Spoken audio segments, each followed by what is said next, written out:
Kinabukasan, noong magising si Lino, ay agad na siyang nakaamoy ng kape. Noong imulat niya ang kanyang mga mata, ay nakita niyang nagkakape na ang mga kasama. Kuya Lino, kape na. Kape at biskwit lang muna tayo ngayong umaga. Mamayang 3:00 ng hapon na tayo magsaing para busog tayo habang nagpapatuloy sa paglalakbay. Sumabat naman si Micaela. Nasa boundary na tayo ng Santa Isabel at San Ildefonso. Tiyak, bumabaha na ng panganib ang naghihintay sa atin roon. Iyong narinig nating alulong kaninang madaling araw. Mukhang alam ko na yun. Aswang nagabunan ang mga iyon. Kabilang sa lahi ng mga taong lobo. Mababangi sila at talagang sanay sa laban. Sabi naman ni Lino, di ayos pala. Yun talaga ang gusto ko. Yung totoong sagupaan gamit ang lakas. Hindi yung puro barilan. Ikaw, Rafael, kumusta na ang pakiramdam mo? Ayos naman, Lino. Medyo kulang lang sa lakas. Siguro dahil lang ito sa maraming nawalang dugo sa akin kagabi. Pero madali lang ito mamaya. Iinuman ko lang ito noong energy drink. Oo, sige. Ituloy mo lang muna ang pagpapahinga mo, Rafael, habang magmamasid muna kami sa labas. Kuya Lino, wika pa ni Tingting, sabay abot ng kape kay Lino. Salamat dito, Ting. Dito lang muna ako kaunti sa unahan, pakikiramdam. Wika pa ni Lino at lumabas na sa kanilang pinagpapahingahan. Habang nakaupo si Lino sa may bato, ay sumunod naman si Rosalia. Mahal, hindi ba masyadong mabagal ang pag-abante natin? Hindi, mahal. Nasa tamang bilis lang tayo. Hindi pwedeng sugod tayo ng sugod at hindi sigurado sa tinatahak natin. Maari tayong makorner kung mabilis tayong sumusugod habang hindi masyadong sigurado kung nauubos ba natin ang kalaban. Papunta pa lang tayo ng Vinictican City. Kaya kailangan lahat ng nagkalat na mga kalaban sa bayan ng Santa Isabel at San Ildefonso ay mailigpit muna natin. Marami pa tayong kakaharapin sa loob ng syudad. Okay, sige. Pagsang-ayon pa ni Rosalia. Kinahapunan, pasado 3:00 ng hapon, ay kumain na silang lahat. Masagana naman ang kanilang kain dahil maraming nilutong kanin sina Mancio at Tingting na siyang palaging nagluluto ng pagkain nila. Maliban sa dilatang ulam, may mga kabuti at ampalayang ligaw rin silang nakukuha sa kanilang dinadaanan. Sumapit ang 5:00 ng hapon, nakaimpake na silang lahat at handa na sa pagpapatuloy ng paglalakbay. Nagsalita si Lino. Palaging ganito ang formation natin, ha? Kami ni Kulas ang mauuna. Sa likuran namin, sina Tingting at Mancio. Kasunod naman nila, sina Micaela at Rosalia sa kaliwat kanan na nakaabang. Tapos, sa pinakahuli ka, Rafael. Kapag may namataan na tayong mga kalaban, ay umalis ka kaagad. Mabilis ka namang kumilos at parang tela ka kung gumalaw. Ikutan mo ang mga kalaban para hindi nila tayo madali sa flanking position. Tapos, kapag nakarating ka na sa tagiliran ng lokasyon nila, magbato ka kaagad ng mga granada para mawala sila sa focus at maganda watak-watak ang diskarte nila. Tapos, saka ka magpalipat-lipat ng pwesto. Hanggat maaari ay huwag ka makipag one-on-one sa kanila dahil mga gabunan ang makakasagupa natin. Hindi sila basta-basang naitutumba ng mga simpleng bala. May dala naman akong kaunting blue sodium solution, Lino, at may nakahanda akong ilang magasin ng bala na naisawsaw ko na roon. Kaya tatalab ito sa kanila. Oo nga, tama ka, Rafael. Pero hindi pa rin yan sapat para pumatay ng gabunan sa isang bala lang. Oo, Lino, alam ko. Yan din ang sabi sa akin ni Father Jacinto noong makausap ko sila noong bumili kami ng mga armas sa kanila. Basta mag-iingat ka, Rafael. Huwag kang magmamadali na malipol sila. Tandaan mo, 40 ng team ko ang mga aswang. Kaya ipaubaya mo sa amin ang laban na ito. Back up ka lang at huwag kang magpapahuli. Okay, Lino, sige. Nagsimula na nga ang kanilang maingat na paglalakad hanggang sa makarinig sila ng mga kaluskos sa unahan. May mga umaalulong na rin na mga lobo sa malayo. Lino, may mga kalaban na sa paligid, pero kaunti pa lang sila. Oo, Rafael, kaya huminto na muna tayo rito. Rosalia at Micaela, asintahin niyo ang mga yan na nagmamasid sa atin. Kulas, simulan mo na ang pagpapagalaw ng lupa. Okay, Lino. Inilapat na ni Kulas ang kamay niya sa lupa at sa ilang saglit pa ay mararamdaman na ang mahinang pagyanig nito. Bakit ang hina naman yata, Bay Kulas? Tanong ni Mancio. Hintay ka lang, Bay Mancio. Teknik yan para isipin nilang pangkaraniwang lindol lang ang nararamdaman nila. Itutodo ko na ang kasunod. Kaya mag-abang kayong mabuti, Micaela at Rosalia. Papipilitang lumabas ang mga iyan kapag nawala sa balanse. Oh, eto na, humanda kayo. Wika pa ni Kulas. Pati sina Rafael, Mancio at Tingting ay nakasilip na rin sa scope ng kanilang mga baril at nag-aabang ng paglabas ng mga inaabangan nila sa bahagi ng gubat. Ilang saglit pa ay biglang nagkaroon ng malakas na pag-uga ng lupa. Maging sina Tingting at Mancio ay natumba. Lintik, paano kami babaril? Hindi nga kami makatayo ng diretsyo. Wika pa ni Tingting. Sabi naman ni Kulas, bakit kasi kayo nakatayo? Gayahin nyo sina Rosalia at Micaela nakadikit sa gilid ng mga puno. Kaya kahit umalog ang lupa, ay matibay ang posisyon nila at hindi sila natutumba. Ilang sandali pa ay may 8 mga aswang nagabunan ang lumabas sa pagkakatago at diretso na ang pagsugod sa direksyon nila Lino. Kami na muna bahala sa mga ito, Lino. Huwag ka muna susugod. Wika pa ni Micaela. Tagi-isang putok sa noo ang kanilang ibinigay. Tumimbuwang ang mga aswang pero buhay pa dahil umaangil pa naman ang mga iyon. Oh, sige na, tapusin nyo na. Wika ni Micaela. Kaya mabilis nang sumugod paunahan sina Lino, Mancio at Tingting. Sa magkabilang gilid naman ay sina Kulas at Rafael ang lumapit at ginamit ang kanilang itak para diretsong itarak sa puso ng mga aswang. Iyong isang sasaksakin pa sana ni Rafael ay nagawang makaalulong ng malakas bago masaksak ni Rafael. Naku, nakatawag sila ng backup, Rafael. Wika ni Micaela. Oo nga sumabit kasi sa baging ang paa ko, kaya hindi ako nakalapit ng mabilis. Sumagot naman si Lino. Rafael, umikot ka na kaagad sa unahan habang wala pang makakapansin sa'yo. Okay, Lino. Wika pa ni Rafael at agad nang tumakbo pa kanan. Bali iikot siya para doon siya nakapwesto sa unahan sa kanang bahagi. Ilang saglit pa ay maririnig na ang mga yabag ng tumatakbong aswang nagabunan. Nasaan yung tao sila pero ang mukha ay mahaba na mukhang sa lobo at naglalaway ang kanilang mga matatalim na ngipin. Guys, posisyon na!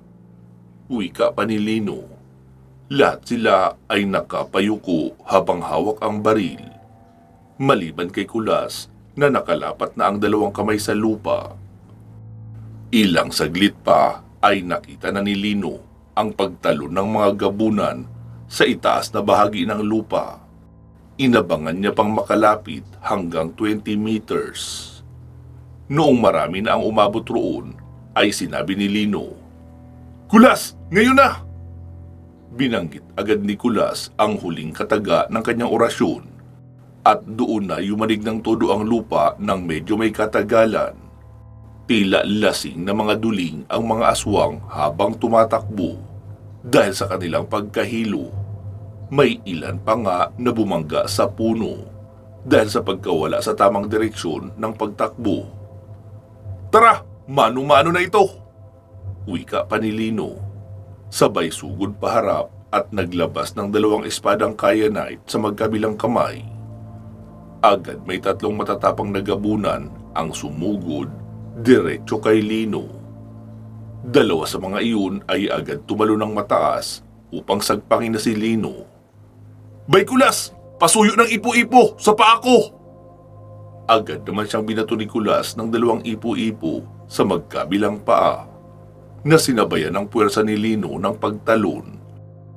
Kaya naging mas mataas ang talon niya kaysa doon sa dalawang gabunan na halos hindi na makilala sa pagiging anyong tao dahil sa makapal na itim na balahibo at lumaking ulo na naging kamukha na ng lobo.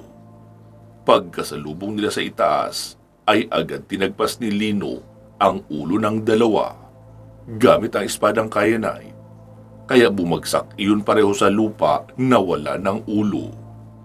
"Ermitanyo, pakarga ng kyanite, tag-100% sa mga kamao ko." "Areglado, Lino," sagot naman ang tagabantay sa loob.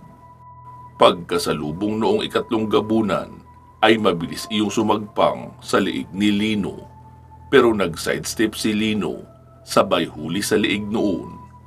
Pilit pa iyong nagkakawag pero mahigpit ang kapit ni Lino na nasundan ng malalakas na suntok sa katawan ng nilalang.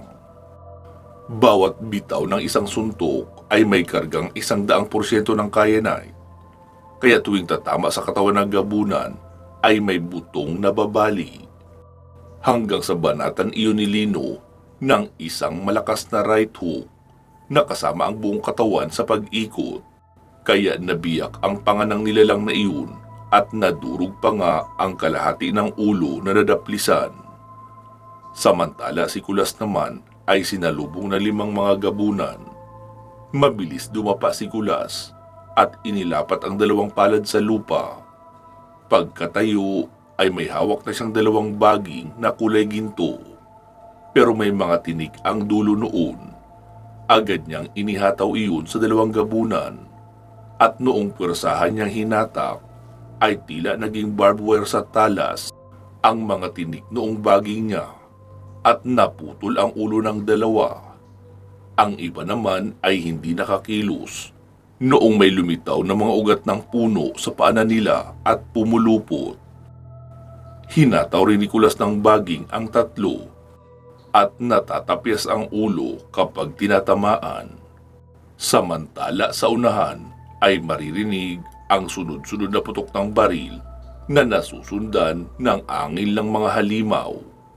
Sina Tingting naman ay sumasagupa sa mga aswang na hindi tumutuloy sa paglapit kay Kulas o kay Lino. Ang 2 babae naman ay walang tigil sa pag-asinta ng mga gabunan sa binti at hita. Hindi man nila mapatay, pero sigurado namang nagiging lumpo pagkalapit kina Manso at Tingting.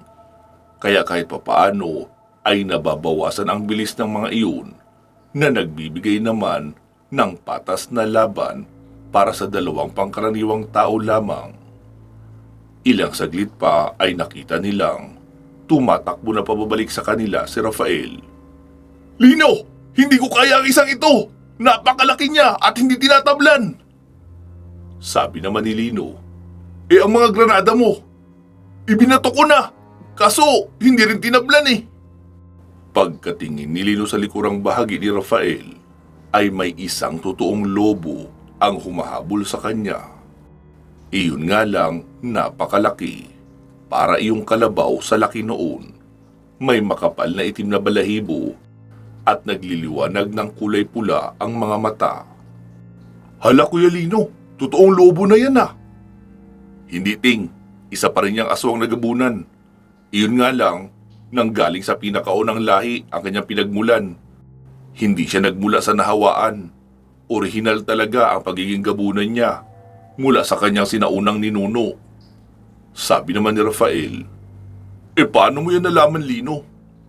"Nagbabasa-basa rin naman ako minsan ng mga libreta ni lolo ko. Yung mga pinagsusulatan niya ng mga nadidiscovery niya. Hindi ko lang din alam kung saan niya nalaman ang iba roon. Baka doon sa tinatawag niyang maestro yung nagturo sa kanya." "Ano gagawin natin, Lino? Papalapit na siya oh." Tanong ni Rafael. Sabi naman ni Lino, "Rafael, alalayan mo sila Micaela at Rosalia. Ako ang haharap sa isang ito." Tumayo ng tuwid si Lino habang nakaabang sa nilalang na paparating. Pero hindi naman iyon nagtuloy. Huminto iyon sa di kalayuan. Tapos nagpalit sa anyong tao. Pero dahil sa galing iyon sa pagiging totoong lobo na naging tao, kaya walang kahit isang saplot sa katawan ang lalaking iyon. Sabi naman ni Micaela, "Wait, Teo! Dakota Harrison si Kuya! Gifted!" Sabi naman ni Rafael, "Tumigil ka nga dyan, Micaela. Marami pang papalapit na aswang mo kung ano-anong inaasikaso mo tignan." "Ito naman, hindi ba pwedeng pumuri kapag nakakita ng malaki at matikas na bagay?" "Ewan ko sa'yo." Wika pa ni Rafael at hinugot na ang itak. Saka sumalubong sa dalawang gabunan na paparating. Binaril niya direkta sa muka ang isa. Sabay tagpas naman ang itak sa isa pa at binalya. Pareho pa rin nakatayo ang dalawang sinalubong niya. "Tara! Let's rumble! Ano pang hinihintay niyo?" Sigaw ni Rafael sa dalawang gabunan na kaharap. Pagsugod ng isa gamit ang kalmot, ay nag-split pababa si Rafael, sabay putok ng baril ng 3 beses sa bunganga noon na naglalaway at nakanganga. Muli siyang tumayo at isinaksak ang itak sa dibdib noon at tinadyakan ng diretsyo na nagpatimbuang sa aswang. Agad namang kumalmot pahalang iyong isa pa, kaya umatras si Rafael, sabay putok ng baril sa mukha noon. Muli iyong kumalmot, kaya yumuko si Rafael, sabay tagpas ng malakas sa braso noon na naputol. Binalya niya rin iyon kaya natumba. Umaangil pa ang nilalang sa sakit ng pagkaputol ng braso. Pero hindi na pinatagal pa ni Rafael. Tinalunan niya na iyon sabay saksak ng itak sa dibdib. Doon na binawian ng buhay ang nilalang na gabunan. Nakita niyang may papasugod na rin mula sa likuran ni Rosalia, kaya mabilis siyang nagpalit ng bala. Kaya mabilis siya nagpalit ng magasin ng baril at pinagbabaril iyong aswang dahil hindi iyon napapansin ni Rosalia. Si Tingting naman ay may kinakaharap pa rin na aswang. Nagulat naman si Rosalia noong makitang nakatutok sa kanya ang baril ni Rafael. Pero sumigaw na kaagad ang lalaki ng, "Rosalia! Yuko!" Pagkayuko lang ng dalaga ay sunod-sunod na ang putok ng baril ni Rafael na tumatakbo na rin patungo sa likuran ni Rosalia. Dahil sa sunod-sunod na pagbaril, kaya napapaatras pa ang aswang at sinamantala iyon ni Rafael na tadyakan ng malakas para matumba. Sa kanya sinaksak sa dibdib. Si Rosalia naman ang gumawa ng cover fire para sa kanya, para hindi makalapit ang iba pang mga aswang na naisa ng tumulong doon sa kinakalaban ni Rafael. Samantala, sa bahagi naman ni Lino ay nagsalita iyong lalaki na galing sa anyong lobo na naging tao. "So, ikaw pala ang Lino na sinasabi nila. Totoo ang tsismis. Mabangis ka nga at marami ka ng tinalong malalakas na grupo ng mga aswang. Pero hindi mo pa nakakaharap ang nagmula sa orihinal na angkan ng mga gabunan. Ako si Jacob, apo ng pinakamalakas na aswang sa Pilipinas. Wala akong pakialam kung sino ka man. Basta kung ano mang pinunta nyo rito, gawin na natin para matapos na tayo." Sagot pa ni Lino. Nagmamadali ka palang mamatay ha? Sige, pagbibigyan kita." Tumalon ang lalaking si Jacob at noong bumagsak sa lupa ay nakabalik na agad sa pagiging anyong lobo. Umangil iyon ng malakas, kaya maging sina Tingting at Mancio na hindi kalayuan kay Lino ay nagulat at napaatras. Kakaiba kasi ang angil noon, tila nakakapanginig ng laman. "Ermitanyo, balutin mo ng 120% ng kyanite ang buong braso ko sa kaliwa para maging matibay na kabal sa balat ko. Tapos sa kanan naman ay bigyan mo ako ng 200% ng kidlat bilang espada." Naramdaman ni Lino na tila nangapal ang braso niya sa kaliwa at nagmanhid. Noong ikuyom niya naman ang kamay sa kanan, ay naglabas iyon ng asul na espadang kidlat. Magkasabay nang lumapit sa isa't isa, sina Lino at Jacob. Isang diretsong saksak kaagad ang ibinigay ni Lino na nailaga naman ng malaking lobo. Kahit kapag tinatagpas niya iyon sa katawan at paa, ay umaatras lang din. Matatagalan kami, ermitanyo, kung hindi siya lalapit. Sige, pareho nang balutin mo ng kyanite ang dalawang braso ko. Lalabanan ko iyon ng mano-manong suntok. Pagkawala ng espadang kidlat sa kamay ni Lino, ay nakita niyang mabilis nang tumalon ang nilalang patungo sa kanya. Sinalubong niya naman iyon ng isang pwersadong walop sa mukha. Pumaling ang ulo ng lobo, pero muling umangin lang malakas sa mukha ni Lino. Kaya napaatras si Lino. Mabilis iyong sumugod at natalunan si Lino. Kaya na-outbalance siya at natumba sa lupa. Pero hawak siya sa dalawang kamay ang itaas at ibabang bahagi ng bunganga noong nilalang na nakanganga. Natutuluan pa siya ng laway dahil nasa ilalim nga siya nakahiga. Tinadyakan niya ang isang binti noon, kaya napababa ang katawan. Sa kanya naman tinuhod sa may liig. Noong makagawa ng kaunting distansya, ay sa kanya tinadyakan gamit ang paa. Sabay rolling niya paatras para makabangon. Sumugod uli-muli sa kanya ang nilalang. Kaya tumalon siya ng mataas at sumakay sa likuran noon habang nakayakap sa liig. Mabilis iyong tumakbo at biglang huminto. Kaya naman tumalsik si Lino. Hindi pa kasi siya nakakakapit ng mahigpit sa liig noon nang tumakbo. Napaubo si Lino dahil sa lakas ng pagkakabagsak niya sa lupa. Mabuti nga at may mga talahib, hindi mga bato. Muli siyang bumangon. Muling sumugod sa kanya ang mabangis na gabunan.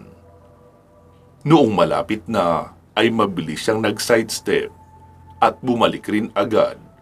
Sabay huli sa liig noon at sinakal gamit ang buong braso at inipit sa kanyang tagiliran.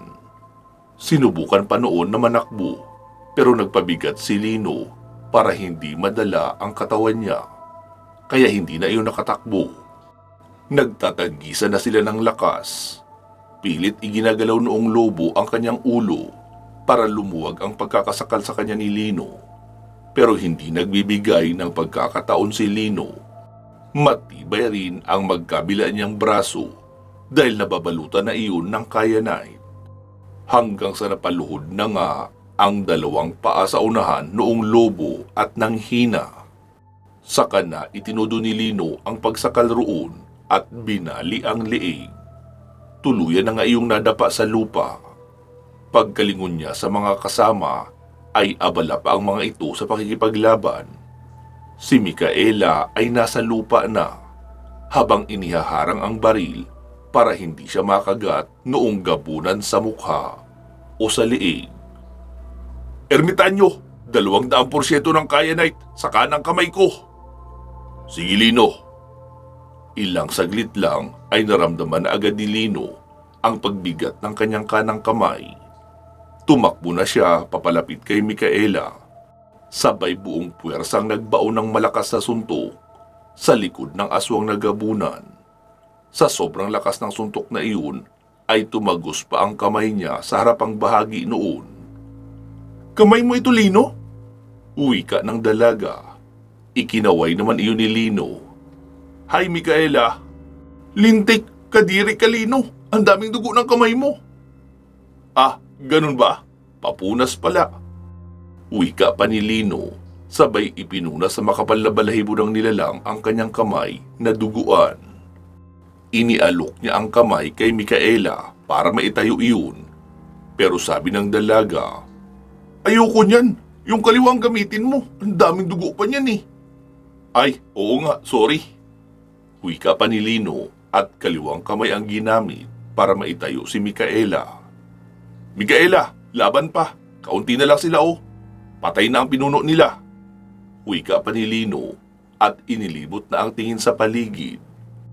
Nakita niyang nakahawak si Tingting sa liig ng isang gabunan, habang si Mancio naman ang sumusuntok sa katawan at mukha noon. "Talagang matigas ka ha? Ginugutom niyo kami lalo eh." Wika pa ni Mancio na sunod-sunod ang suntok sa katawan at mukha noong aswang na hinahawakan ni Tingting. Noong bitawan iyon ni Tingting ay lupaypay na ang aswang. "Ikaw na ang tumapos bay, Tingting?" Wika pa ni Mancio. Kinuha ni Tingting ang dala niyang 45 caliber na baril at inilagay sa bunganga noong aswang, saka pinutok ng 2 beses. Muling sumugod si Lino sa harapan dahil may natitira pang 8 mga gabunan ang naroon. Papasalubong pa lang siya sa mga iyon ay umangil na agad na tila excited siyang itumba. Pero pagkalmot noong nauna ay niyukuan niya sabay balya sa katawan. Tinagpas naman niya ang liig noong isa pa at tinadyakan iyong papasalubong na isa. Agad siyang nagrolling sa lupa noong makitang may 2 magkasabay na kumalmot. Kaya tanging sa ibaba lang ang pwede niyang gawing pag-ilag.